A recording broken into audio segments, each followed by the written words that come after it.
এখন দেখছি ভালো করে সাজুগুজু করে মেকআপ করে আমাকে কাজবাজ করতে হবে, কারণ আমি এখন ব্লগিং করছি। এমন অনেকে আছে যারা পিঠ পিছে বলে যে সোমা আগে কেমন ছিল আর এখন কেমন হয়ে গেছে। এ তো ভালোই স্টাইল মারতে, আর এখন কি অবস্থা হয়েছে দেখো। তো তাদের উদ্দেশ্যে আমি কিছু কথা বলতে চাই যারা এরকমটা ভাবছে। প্রথমেই বলি, আমি আগে যেরকম স্টাইল মারতাম এখনও তেমনি স্টাইল মারি। বাড়িতে যখন থাকি, বাড়ির কাজবাজ করি, তখন তো আর স্টাইল মেরে মেরে কাজ করা সম্ভব নয়। আমি যখন বাইরে যাই তখন আমি স্টাইল মারি। বাড়িতে আসলে আমি সবসময় কাজ নিয়েই ব্যস্ত থাকি, তাই আমি কাজের ভিডিওগুলোই শেয়ার করি। আর বাড়িতে আমি খুব সাদামাটাই থাকি, সাদামাটা থাকতেই আমি ভালোবাসি। আমি যেমন আমি তেমনটাই আমি দেখাই। শুধুমাত্র ভিডিও করার জন্য সাজুগুজু করে এসে আমি কাজবাজ করতে পারবো না। বিয়ের আগে আমি ব্লগিং করতাম না, তাই আমি বিয়ের আগে বাড়িতে কেমন থাকতাম সেটা তোমাদের জানারও কথা নয়। আর এখন যেহেতু আমি ব্লগিং করছি, তাই তোমরা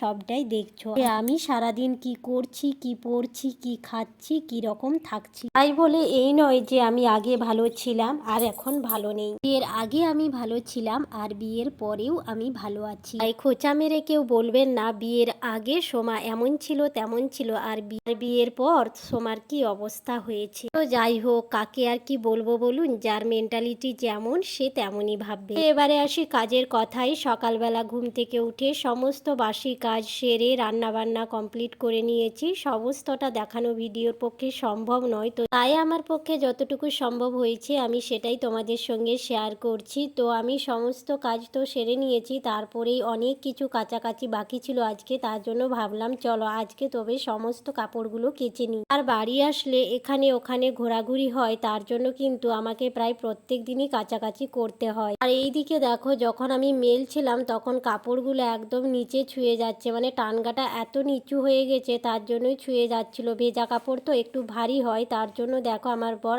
আখনিটা গেড়ে দিল, তাহলে একটু উঁচু হয়ে গেল। তোমরাও কিন্তু এরকম বুদ্ধিটা করতে পারো, যদি এরকম টানগা ঝুলে যায় বা নিচে নেমে যায় বা কাপড় ছুঁয়ে যায় মাটিতে, তাহলে এরকম কোনো একটা বাঁশ দিয়ে উঁচু করে নিতে পারো, তোমাদের অনেক সুবিধা হবে। তোমাদেরকে অনেক অনেক ধন্যবাদ আমার এই মিনি ব্লগগুলোকে এতটা ভালোবাসা দেওয়ার জন্য। তোমরা সুন্দর সুন্দর এত সুন্দর সুন্দর কমেন্ট করো, সত্যি আমার অনেক ভালো লাগে। অনেক ধন্যবাদ আমার সকল বন্ধুদের এই ছোট্ট মিনি ব্লগটা ধৈর্য ধরে দেখার জন্য। যদি আমার এই মিনি ব্লগটা তোমাদের খুব খুব ভালো লেগে থাকে তাহলে সুন্দর একটা কমেন্ট করে দিলে আমি ভীষণ খুশি হব, আর একটা লাইক কমেন্ট শেয়ার করে দিলে আরও অনেক খুশি হব। সবাইকে আমার তরফ থেকে অনেক অনেক ভালোবাসা ও শুভকামনা রইল। সবাই সুস্থ থাকবেন, ভালো থাকবেন। এরকম আরও সুন্দর সুন্দর মিনি ব্লগ তোমাদের জন্য নিয়ে আসবো। তোমাদের সঙ্গে গল্প করতে করতে আমার কিন্তু সমস্ত জামা কাপড় মেলা হয়ে গেল। এখনও কিন্তু আমার চান করতে বাকি আছে, তাই এগুলো সব মেলে দিয়ে করে আমি চান করে দুপুরের খাবারটা খেয়ে নেব। তোমরাও সবাই খেয়ে নেবে দুপুরে।